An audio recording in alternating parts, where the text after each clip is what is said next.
19वां अध्याय, बलबल का उद्धार और बलराम जी की तीर्थ यात्रा।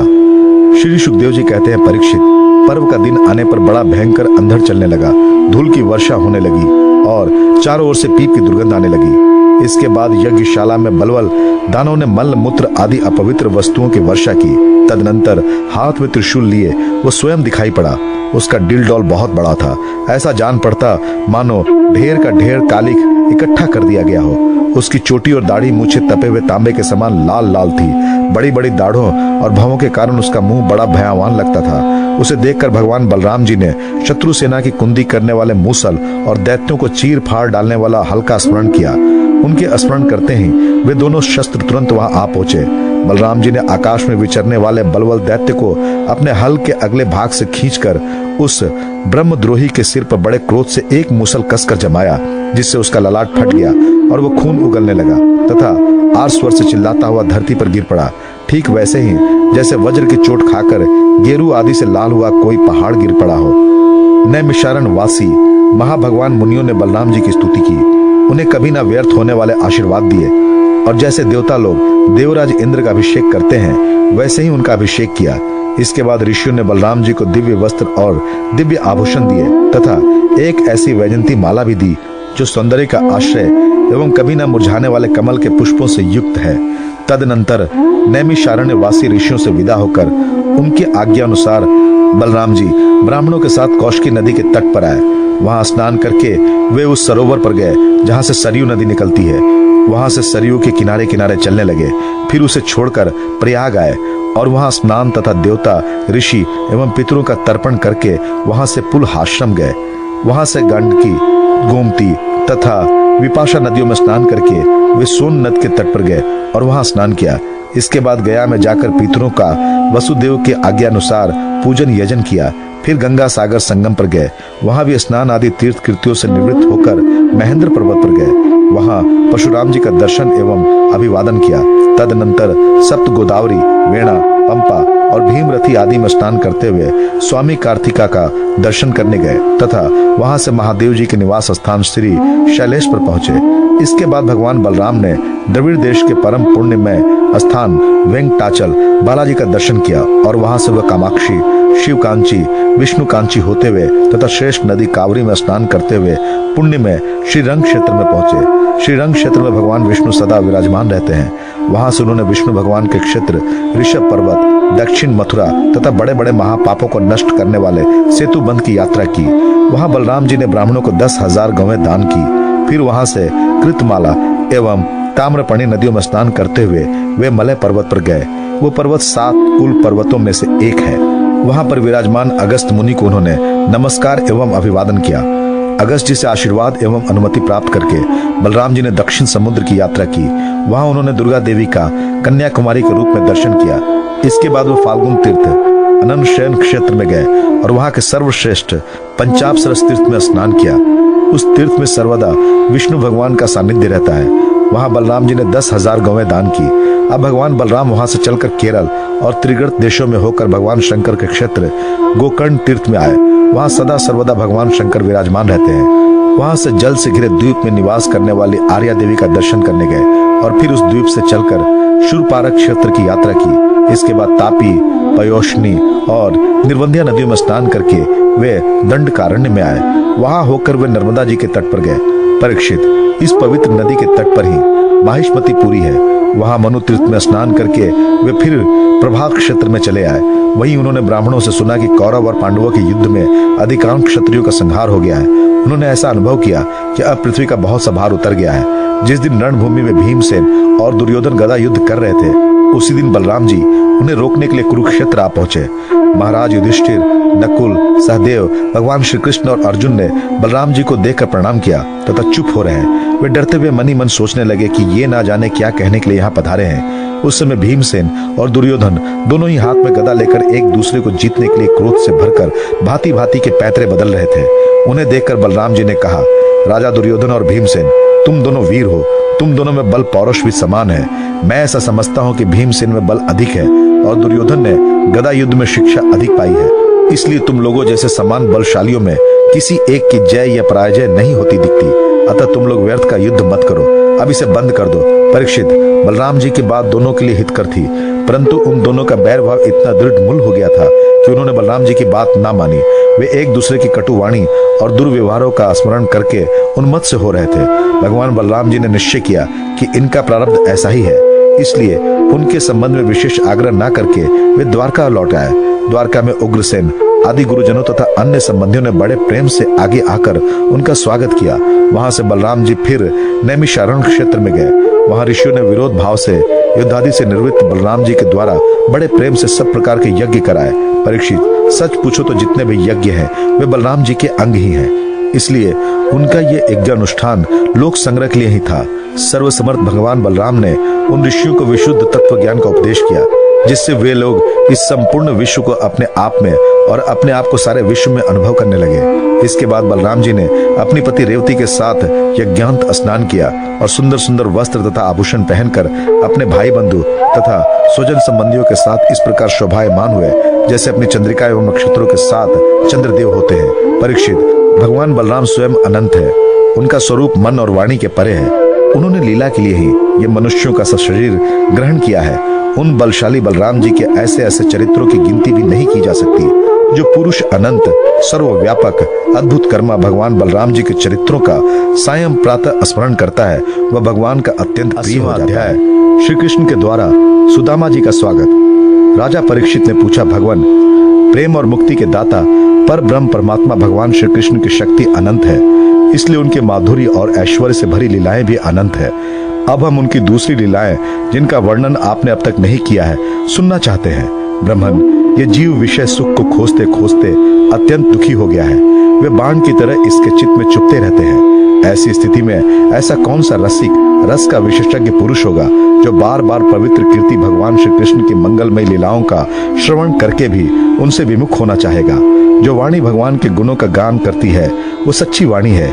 वही हाथ सच्चे हाथ है जो भगवान की सेवा के लिए काम करते हैं। वही मन सच्चा मन है जो चराचर प्राणियों में निवास करने वाले भगवान का स्मरण करता है। और वही कान वास्तव में कान कहने योग्य है जो भगवान की पुण्यमयी कथाओं का श्रवण करते हैं। वही सिर सिर है जो चराचर जगत को भगवान के चल अचल प्रतिमा समझकर नमस्कार करता है। और जो सर्वत्र भगवदी ग्रह का दर्शन करते हैं, वे ही नेत्र वास्तव में नेत्र हैं। शरीर के जो अंग भगवान और उनके भक्तों के चरणोदक सेवन करते हैं, वही अंग वास्तव में अंग है। सच पूछिए तो उन्हीं का होना सफल है। सूत जी कहते हैं, शौनकादि ऋषियों, जब राजा परीक्षित ने इस प्रकार प्रश्न किया, तब भगवान श्री सुखदेव जी का हृदय भगवान श्री कृष्ण में ही तल्लीन हो गया। उन्होंने परीक्षित से इस प्रकार कहा। श्री सुखदेव जी ने कहा, परीक्षित, एक ब्राह्मण भगवान श्री कृष्ण के परम मित्र थे।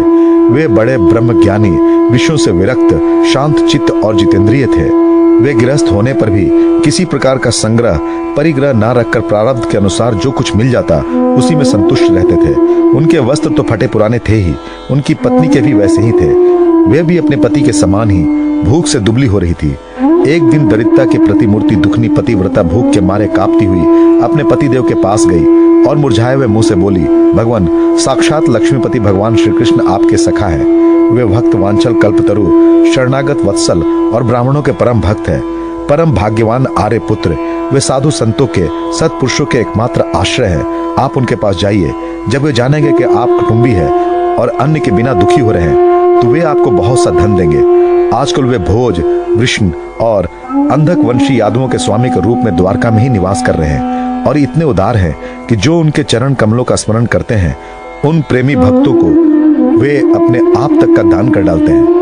ऐसी स्थिति में जगत गुरु भगवान श्री कृष्ण अपने भक्तों को यदि धन और विशेष सुख जो अत्यंत वांछनीय नहीं है दे दें, तो इसमें आश्चर्य की कौन सी बात है। इस प्रकार जब उन ब्राह्मण देवता की पत्नी ने अपने पति देव से कई बार बड़ी नम्रता से प्रार्थना की, तब उन्होंने सोचा कि धन की तो कोई बात नहीं है, परंतु भगवान श्री कृष्ण का दर्शन हो जाएगा, ये तो जीवन का बहुत बड़ा लाभ है। यही विचार कर उन्होंने जाने का निश्चय किया और अपनी पत्नी से बोले, कल्याणी, घर में कुछ भेंट देने योग्य वस्तु भी है क्या? यदि हो तो दे दो। तब उस ब्राह्मणी ने पास पड़ोस के ब्राह्मणों के घर से 4 मुट्ठी चिवड़े मंगाकर एक कपड़े में बांध दिए और भगवान को भेंट देने के लिए अपने पति देव को दे दिया। इसके बाद वे ब्राह्मण देवता उन चिवड़ों को लेकर द्वारका के लिए चल पड़े। वे मार्ग में यही सोचते जाते थे कि मुझे भगवान श्री कृष्ण के दर्शन कैसे प्राप्त होंगे। परीक्षित, द्वारका में पहुंचने पर वे ब्राह्मण देवता दूसरे ब्राह्मणों के साथ सैनिकों के 3 छावनियां और 3 ड्योढ़ियां पार करके भगवत कर्म का पालन करने वाले अंधक और विष्णुवंशी यादवों के महलों में जहां पहुंचना अत्यंत कठिन है, वहां जहां पहुंचे। उनके बीच भगवान श्री कृष्ण के 16,000 रानियों के महल थे। उनमें से एक में उन ब्राह्मण देवता ने प्रवेश किया। वह महल खूब सजा सजाया अत्यंत शोभा युक्त था। उसमें प्रवेश करते समय उन्हें ऐसा मालूम हुआ मानो वे ब्रह्मानंद के समुद्र में डूब उतरा रहे हो। उस समय भगवान श्री कृष्ण अपने प्राण प्रिया रुक्मणी जी के पलंग पर विराजे हुए थे। ब्राह्मण देवता को दूर से ही देखकर वे सहसा उठ खड़े हुए और उनके पास आकर बड़े आनंद से उन्हें अपनी भुजा पाश में बांध लिया। परीक्षित, परमानंद स्वरूप भगवान अपने प्यारे सखा ब्राह्मण देवता के अंग स्पर्श से अत्यंत आनंदित हुए। उनके कमल के समान कोमल नेत्रों से प्रेम के आंसू बरसने लगे। परीक्षित, कुछ समय के बाद भगवान श्री कृष्ण उन्हें ले जाकर अपने पलंग पर बिठा दिए और स्वयं पूजन की सामग्री लाकर उनकी पूजा की। प्रिय परीक्षित, भगवान श्री कृष्ण सभी को पवित्र करने वाले हैं, फिर भी उन्होंने अपने हाथों ब्राह्मण देवता के पांव पखारकर उनका चरणोदक अपने सिर पे धारण किया और उनके शरीर में चंदन, अर्गजा, केसर आदि दिव्य गंधों का लेपन किया। फिर उन्होंने बड़े आनंद से सुगंधित धूप और दीपावली से अपने मित्र की आरती उतारी। इस प्रकार पूजा करके पान एवं गाय देकर मधुर वचनों से भले पधारे ऐसा कहकर उनका स्वागत किया। ब्राह्मण देवता फटे पुराने वस्त्र पहने हुए थे। शरीर अत्यंत मलिन और दुर्बल था। देह की सारी नसें दिखाई पड़ती थी। स्वयं भगवती रुक्मणी जी चमड़ डुलाकर उनकी सेवा करने लगी। अंतपुर की स्त्रियां यह देखकर अत्यंत विस्मित हो गई कि पवित्र कीर्ति भगवान श्री कृष्ण अतिशय प्रेम से इस मैले कुचले अवधूत ब्राह्मण की पूजा कर रहे हैं। वे आपस में कहने लगी, इस नंग धड़ंग, निर्धन, निंदनीय और निकृष्ट भिखमंगे ने ऐसा कौन सा पुण्य किया है जिससे त्रिलोकी के सबसे बड़े श्रीनिवास श्री कृष्ण स्वयं इसका आदर सत्कार कर रहे हैं। देखो तो सही, इन्होंने अपने पलंग पर सेवा करते हुए स्वयं लक्ष्मी रूपनी रुक्मणी जी को छोड़कर इस ब्राह्मण को अपने बड़े भाई बलराम जी के समान हृदय से लगाया है।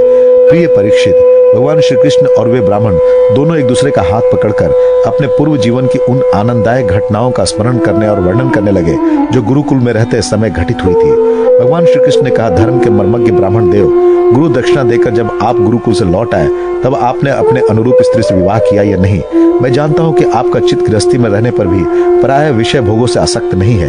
विद्वान, यह भी मुझे मालूम है कि धन आदि में भी आपकी कोई प्रीति नहीं है। जगत में बिरले ही लोग ऐसे होते हैं जो भगवान की माया से निर्मित विषय संबंधी वासनाओं का त्याग कर देते हैं और चित्त में विषयों की तनिक भी वासना न रहने पर भी मेरे समान केवल लोक शिक्षा के लिए कर्म करते रहते हैं। ब्राह्मण शिरोमणे, क्या आपको उस समय की बात याद है जब हम दोनों एक साथ गुरुकुल में निवास करते थे?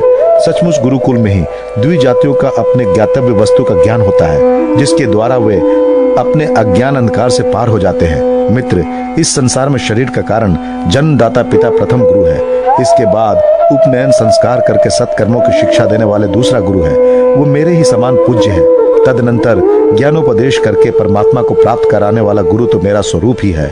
वर्णाश्रमियों के ये 3 गुरु होते हैं। मेरे प्रिय मित्र, गुरु के स्वरूप में मैं स्वयं हूँ। इस जगत में वर्णाश्रमियों में जो लोग अपने गुरुदेव के उपदेशानुसार अनायास ही भव सागर पार कर लेते हैं, वे अपने स्वार्थ और परमार्थ के सच्चे जानकार हैं। प्रिय मित्र, मैं सबका आत्मा हूँ, सबके हृदय में अंतर्यामी रूप से विराजमान हूँ। मैं गृहस्थ के धर्म, पंच महायज्ञ आदि से, ब्रह्मचारी के धर्म, उपनयन, वेदाध्ययन आदि से, वानप्रस्थी के धर्म, तपस्या से और सब ओर से उपरत हो जाना, इस सन्यासी के धर्म से भी उतना संतुष्ट नहीं होता जितना गुरुदेव की सेवा शुश्रूषा से संतुष्ट हो जाता हूँ। ब्राह्मण, जिस समय हम लोग गुरुकुल में निवास कर रहे थे उस समय की वो बात आपको याद है क्या, जब हम दोनों को एक दिन हमारी गुरु पत्नी ने ईंधन लाने के लिए जंगल में भेजा था?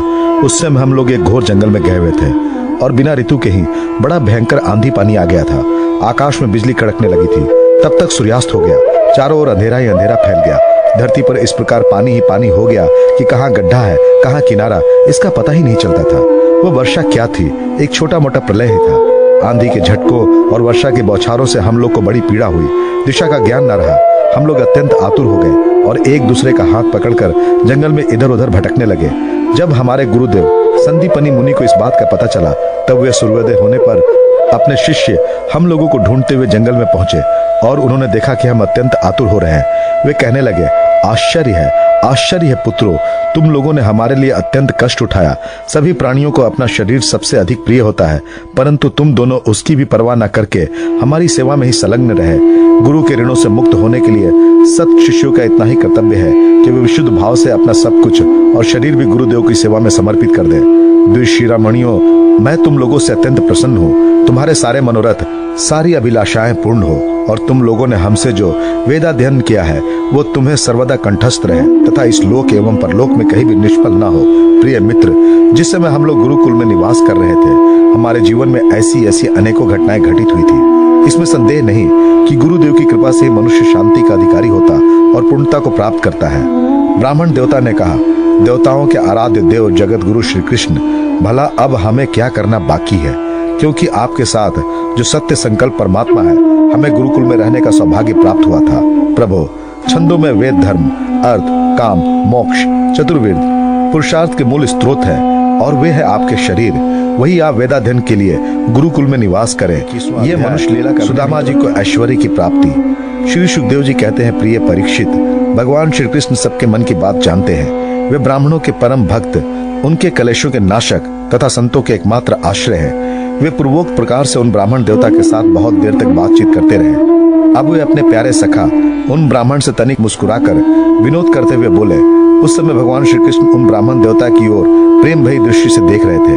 भगवान श्री कृष्ण ने कहा, ब्राह्मण, आप अपने घर से मेरे लिए क्या उपहार लाए हैं? मेरे प्रेमी भक्त जब प्रेम से थोड़ी सी वस्तु मुझे अर्पण करते हैं तो वो मेरे लिए बहुत हो जाती है, परंतु मेरे अभक्त यदि बहुत सी सामग्री भी मुझे भेंट करते हैं तो उससे मैं संतुष्ट नहीं होता। जो पुरुष प्रेम भक्ति से फल फूल अथवा पत्ता पानी में से कोई भी वस्तु मुझे समर्पित करता है तो मैं उस शुद्ध चित्त भक्त का वो प्रेमोपहार केवल स्वीकार ही नहीं करता बल्कि तुरंत भोग लगा लेता हूँ। परीक्षित, भगवान श्री कृष्ण के ऐसा कहने पर उन ब्राह्मण देवता ने लज्जावश उन लक्ष्मीपति को वे 4 मुट्ठी चूड़े नहीं दिए। उन्होंने संकोच से अपना मुंह नीचे कर लिया था। परीक्षित, भगवान श्री कृष्ण समस्त प्राणियों के हृदय का एक एक संकल्प और उनका अभाव भी जानते हैं। उन्होंने ब्राह्मण के आने का कारण, उनके हृदय की बात जान ली। अब वे विचार करने लगे, एक तो ये मेरा प्यारा सखा है, दूसरे इसने पहले कभी लक्ष्मी की कामना से मेरा भजन नहीं किया है। इस समय ये अपनी पतिव्रता पत्नी को प्रसन्न करने के लिए उसी के आग्रह से यहाँ आया है। अब मैं इसे ऐसी संपत्ति दूंगा जो देवताओं के लिए भी अत्यंत दुर्लभ है। भगवान श्री कृष्ण ने ऐसा विचार करके उनके वस्त्र में से चिथड़े की एक पोटली में बंधा हुआ चिवड़ा, ये क्या है, ऐसा कहकर स्वयं ही छीन लिया और बड़े आदर से कहने लगे, प्यारे मित्र, ये तो तुम मेरे लिए अत्यंत प्रिय भेंट लाए हो। ये चिवड़े न केवल मुझे बल्कि सारे संसार को तृप्त करने के लिए पर्याप्त है। ऐसा कहकर वे उसमें से एक मुट्ठी चिवड़ा खा गए और दूसरी मुट्ठी ज्यों ही भरी त्यों ही रुक्मिणी के रूप में स्वयं भगवती लक्ष्मी जी ने भगवान श्री कृष्ण का हाथ पकड़ लिया, क्योंकि वे तो एकमात्र भगवान के परायण हैं, उन्हें छोड़कर और कहीं जा नहीं सकती। रुक्मिणी जी ने कहा, विश्वात्मन, बस बस, मनुष्य को इस लोक में तथा मरने के बाद परलोक में भी समस्त संपत्तियों की समृद्धि प्राप्त करने के लिए ये एक मुट्ठी चिवड़ा ही बहुत है, क्योंकि आपके लिए इतनी प्रसन्नता का हेतु बन जाता है। परीक्षित, ब्राह्मण देवता उस रात को भगवान श्री कृष्ण के महल में ही रहे। उन्होंने बड़े आराम से वहां खाया पिया और ऐसा अनुभव किया मानो वे बैकुंठ में पहुंच गए थे। परीक्षित, श्री कृष्ण से ब्राह्मण को प्रत्यक्ष रूप में कुछ भी न मिला, फिर भी उन्होंने उनसे कुछ मांगा नहीं। वे अपने चित्त की करतूत पर कुछ लज्जित से होकर भगवान श्री कृष्ण के दर्शन जनित आनंद में डूबते उतराते अपने घर की ओर चल पड़े। वे मन ही मन सोचने लगे, अहो, कितने आनंद और आश्चर्य की बात है। ब्राह्मणों को अपना इष्ट देव मानने वाले भगवान श्री कृष्ण की ब्राह्मण भक्ति आज मैंने अपने आंखों से देख ली है। धन्य है जिनके वक्ष स्थल पर स्वयं लक्ष्मी जी सदा विराजमान रहती है। उन्होंने मुझ अत्यंत दरिद्र को अपने हृदय से लगा लिया। कहाँ तो मैं अत्यंत पापी और दरिद्र, और कहाँ लक्ष्मी जी के एकमात्र आश्रय भगवान श्री कृष्ण, परंतु उन्होंने ये ब्राह्मण है ऐसा समझकर मुझे अपनी भुजाओं में भरकर हृदय से लगा लिया। इतना ही नहीं, उन्होंने मुझे उस पलंग पर सुलाया जिस पर उनकी प्राण प्रिया रुक्मिणी जी शयन करती हैं, मानो मैं उनका सगा भाई हूँ। कहाँ तक कहूँ, मैं थका हुआ था, इसलिए स्वयं उनकी पटरानी रुक्मिणी जी ने अपने हाथों चवर डोलाकर मेरी सेवा की। ओ, देवताओं के आराध्य देव होकर भी ब्राह्मणों को अपना इष्ट देव मानने वाले प्रभु ने पांव दबाकर अपने हाथों खिला पिलाकर मेरी अत्यंत सेवा शुश्रूषा की और देवता के समान मेरी पूजा की। स्वर्ग, मोक्ष, पृथ्वी और रसातल की संपत्ति तथा समस्त योग्य सिद्धियों की प्राप्ति का मूल उनके चरणों की पूजा ही है। फिर भी परम दयालु श्री कृष्ण ने ये सोचकर मुझे थोड़ा सा भी धन नहीं दिया कि कहीं ये दरिद्र धन पाकर बिल्कुल मतवाला ना हो जाए और मुझे ना भूल बैठे। इस प्रकार मन ही मन विचार करते करते ब्राह्मण देवता अपने घर के पास पहुंच गए। वे वहां क्या देखते हैं कि सबका सब स्थान सूर्य, अग्नि और चंद्रमा के समान तेजस्वी रत्न निर्मित महलों से घिरा हुआ है। ठौर ठौर चित्र विचित्र उपवन और उद्यान बने हुए हैं तथा उनमें झुंड के झुंड रंग बिरंगे पक्षी कलरव कर रहे हैं। सरोवरों में कुमुदनी तथा श्वेत, नील और सौगंधिक भांति भांति के कमल खिले हुए हैं। सुंदर सुंदर स्त्री पुरुष बन ठनकर इधर उधर विचर रहे हैं। उस स्थान को देखकर ब्राह्मण देवता सोचने लगे, मैं ये क्या देख रहा हूँ, ये किसका स्थान है? यदि ये वही स्थान है जहाँ मैं रहता था तो ये कैसे हो गया? इस प्रकार वे सोच ही रहे थे कि देवताओं के समान सुंदर सुंदर स्त्री पुरुष गाजे बाजे के साथ मंगल गीत गाते हुए उस महाभगवान ब्राह्मण की अगवानी करने के लिए आए। पतिदेव का शुभागमन सुनकर ब्राह्मणी को अपार आनंद हुआ और वो हड़बड़ाकर जल्दी जल्दी घर से निकल आई। वो ऐसी मालूम होती थी मानो मूर्तिमती लक्ष्मी जी ही कमल वन से पधारी हो। पति देव को देखते ही पतिव्रता पत्नी के नेत्रों में प्रेम एवं उत्कंठा के आवेग से आंसू छलक आए। उसने अपने नेत्र बंद कर लिए। ब्राह्मणी ने बड़े प्रेम भाव से उन्हें नमस्कार किया और मन ही मन आलिंगन भी।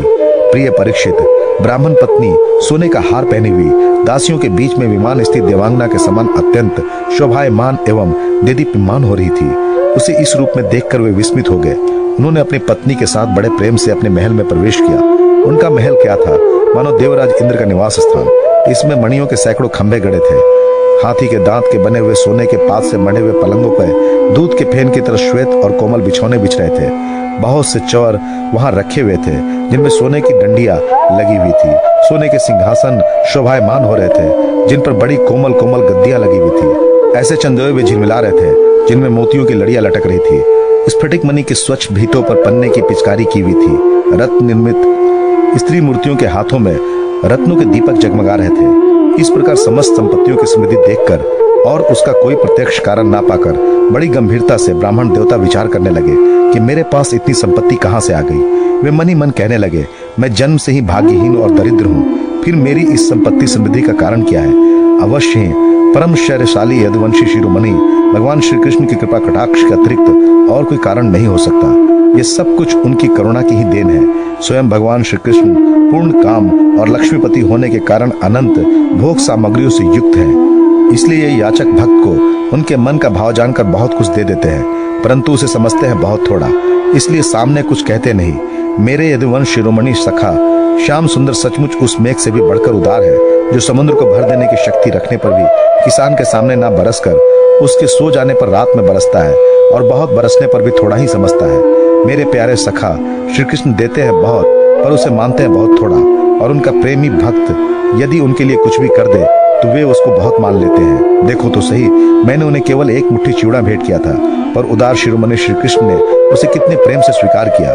मुझे जन्म जन्म उन्हीं का प्रेम, उन्हीं की हितैषियां, उन्हीं की मित्रता और उन्हीं की सेवा प्राप्त हो। मुझे संपत्ति की आवश्यकता नहीं, सदा सर्वदा उन्हीं गुणों के एकमात्र निवास स्थान महानुभाव भगवान श्री कृष्ण के चरणों में मेरा अनुराग बढ़ता जाए और उन्हीं के प्रेम भक्तों के सत्संग प्राप्त हो।